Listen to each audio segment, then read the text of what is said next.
Hello friends, வணக்கம். நீங்கள் விறகு அடுப்பில் ஒரு சூப்பரான மீன் குழம்பு எப்படி பண்ணலாம், அந்த கிராமத்து ஸ்டைலில் எப்படி பண்ணலான்னு பார்ப்போம்.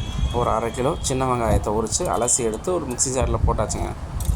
போட்டதுக்கப்புறம் என்ன பண்ணிங்கன்னா, தக்காளி ஒரு 3 தக்காளி எடுத்துட்டோம். 3 தக்காளியில் நடுவில் உள்ள அந்த கட்டை இருக்க முடியல, அதை மட்டும் சீச்சு எடுத்துகிட்டு இதை மிக்சியில் என்ன நல்லா நைஸாக ஓட்டி எடுத்தாச்சு. இப்போ வாங்க விறகடுப்பை பற்ற வச்சு அந்த சட்டியை செம்மண் தடவி காய வச்சு அடுப்பில் வச்சுட்டாங்க. வச்சுட்டு இதில் என்னென்னா, எண்ணெய் காஞ்ச உடனே பார்த்திங்கன்னா நல்லா ஒரு 25 கடுகு, ஒரு 5 கிராம் வெந்தயம், இந்த ரேஷியோவில் என்ன செஞ்சுட்டாங்க. எண்ணெய் காஞ்சதுக்கப்புறம் போட்ட உடனே சடப்பட விறகடுப்புக்கு அவ்வளோக்கும் ஆயிடுச்சுங்க. இதோடு என்ன செஞ்சுட்டாங்க, ஒரு 3 பச்சை மிளகா, ஒரு கருவேப்பிலையும் அதையும் உரிச்சு உள்ளே தூக்கி போட்டாங்க. போட்ட உடனே பாருங்களேன், சடப்பட கண்ணுலாம் வெறிக்காரு. அது பேசிக்கிட்டு இருக்கப்போ டக்குன்னு நினைஞ்சிட்டாங்க. அதை அரைச்சி வச்சுருக்க தக்காளி வெங்காயம் இருந்துச்சு பார்த்தீங்களா. ஸோ இதை ஊற்றி தாளிச்சிட்டாங்க. தாளிக்கிறப்பே நமக்கு மீன் குழம்பு வாடை வந்துருச்சுங்க. நம்மளை சொன்னேன், அம்மா இப்போயே மீன் குழம்பு வாடை வருதுப்பா, ஏதாச்சும் காமெடி பண்ணிக்கிட்டே இருக்காதீங்கப்பா, மீன் குழம்பு வைக்கவே இல்லை, அதுக்குள்ளே மீன் குழம்பு. ஸோ வாங்க தம்பி மீனை கழுவலாம் அப்படின்னு சொல்லிட்டு, வாங்கம்மா மீனை கழுவலான்ட்டு ஆல்ரெடி இவங்க கழுவி வச்சுட்டாங்க.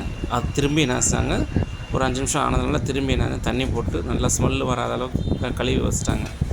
இதுக்கப்புறம் என்ன பண்ணுறீங்க, வாங்க குழம்பு பார்ப்போம் அப்படின்ட்டு நல்லா அந்த தக்காளி வாடை பச்சை வாசனெலாம் போனதுக்கப்புறம் ஒரு 1/4 கிலோ வீட்டு சாம்பார் தூள் வச்சுருந்தாங்கங்க. அதை ஒரு 1/4 கிலோ கிட்ட போட்டாங்க. வீட்டு குழம்புக்கு சாம்பாருக்கு இதுதான் யூஸ் பண்ணுறாங்க, புளி குழம்புக்கு இதுதான் யூஸ் பண்ணுறாங்க. நான்வெஜ் ஃபுல்லாக ஸோ ஒரே மசாலா அரைச்சி வச்சுக்கிறாங்க. ஸோ உங்களுக்கு அந்த மசாலா ட்ரிக்ஸு வேணும்னா சொல்லுங்கள், நான் அதை எவ்வளோ என்னென்ன ரேஷியோவில் போட்டு அரைக்கிறாங்க வைக்கிறாங்கன்னா அதே உங்களுக்கு நான் கேட்டு இன்னொரு வீடியோவாகவே எடுத்து போட்டுக்கிறேன் உங்களுக்கு. ஸோ இதுன்றக்கப்போ ஒரு 200 கிராம் புளியை நல்லா ஊற வச்சு நல்லா புளிஞ்சு கிட்டத்தட்ட ஒரு 1/2 லிட்டர் தண்ணி வர அளவுக்கு என்ன செஞ்சுட்டாங்க. ஸோ இதோட சேர்த்துடுறாங்க. போட்டுட்டு இதுக்கு தேவையான அளவு உப்பு, ஒரு கை உப்பு போடுறாங்க. இவங்க 1.5 கிலோ மீனுக்கு குழம்பு வைக்க இதுன்றாங்க. ஸோ இதை பார்த்துட்டே இருக்கிறப்ப வாங்க, கிராமத்தில் கோழி சவுண்டு கேட்டுச்சு. ஸோ வாங்க போய் பார்ப்போம். பார்த்தா எல்லா கோழிகளும் ஆடு மாடுகள்லாம் மேய்ச்சலுக்கு போனதுக்கு அதுக்கு என்ன செஞ்சு வீடு அடையிற டைம் ஆகிடுச்சு போல். ஸோ அது வீட்டுக்கும் பறவைகள்லாம் அது கூட்டுக்கும் போயிடுச்சு. நான் அப்படியே வானத்தை பார்க்குறப்ப தாங்க தெரியுது, மேகம், நல்ல மேகங்க. மேகத்தோடு என்னஞ்சு, ஆகா நீங்கள் நல்ல கிளைமேட்டுக்கு நல்ல ஒரு மீன் குழம்பு களி இன்றைக்கி ஒரு பிடிச்சிட்டோன்ட்டு ஒரு நல்ல யோசனைங்க. அதோட வாங்க எங்கள் பண்ணையும் காட்டுறோம் அப்படின்னாங்க. ஃபுல்லாக பார்த்து வச்சுருந்தாங்க. கோழி, நாட்டுக்கோழி, குஞ்சு கோழி எல்லாமே வளர்த்து பார்த்துட்டு, ஸோ வாங்க குழம்பு ரெடி ஆகிடுச்சு, வாங்க பார்க்க போகலான்னு சொல்லி கூப்பிட்டு போயிட்டாங்க. குழம்ப பார்த்தா மனம் இழுக்குதுங்க. அத்தி பார்க்குறப்பேங்க அந்த குழம்ப தூக்கி மீனெல்லாம் காமிச்சாங்க. என்னங்கம்மா குழம்பு தண்ணியாக வேறு இருக்குது அப்படின்னு கேட்டேன். தம்பி இதில் ஆற உங்களுக்கு தேவையான கட்டி பதம் வந்துடுங்க, குழம்பு சூடாக இருக்கிறதுனால தான் உங்களுக்கு தண்ணி பதமாக இருக்குது, வாங்க நம்ம டேஸ்ட் பண்ணி பார்க்க போகலாம் வாங்க அப்படின்னு சொல்லிட்டு தோசையும் களியும் எல்லாம் எடுத்து வச்சுட்டாங்கங்க. குதிரைவாளி தோசை, கஞ்சி, குதிரைவாளி களியணும்ல அந்த மாதிரி களி.